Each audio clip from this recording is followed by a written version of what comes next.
அனைவருக்கும் வணக்கம். இந்த திருக்குறளில் அதிகாரம் 35 துறவு குறள் எண் 345 மற்றும் தொடர்பாடு எவன்கொள் பிறப்பறுக்கல் உற்றார்க்கும் உடம்பும் மிகை. இதுதான் குறள். இந்த குறள் என்ன சொல்கிறது என்றால், பிறவி துன்பத்தை நீக்க முயல்பவருக்கு உடம்பும் ஒரு சுமையாகும். ஆகவே வேறு உடைமைகள் சுமைகளாய் எதற்காக என்று வினா எழுப்புகிறார்கள் வள்ளுவ பெருந்தகை.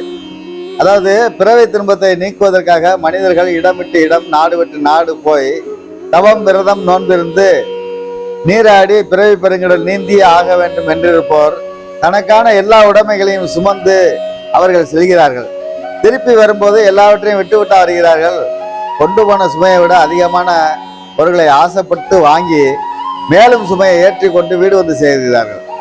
உடம்பை சுமையாக கருதும் பிறவி துன்பத்தை நீக்க வல்லார்கள் எவரும் மேலும் சுமையை உடம்பிலோ மனதிலோ ஏற்ற மாட்டார்கள்.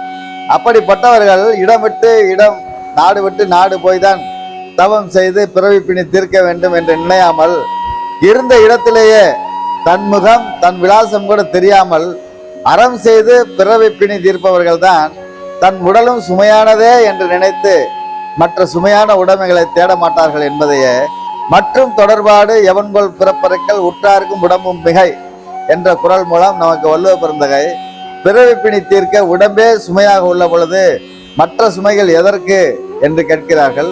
நிச்சயமாக நாமும் இனி வரும் சுமையாவது குறைப்போம். வாழ்க வளத்துடன். நாளை மற்றொரு குறளில் சந்திப்போம்.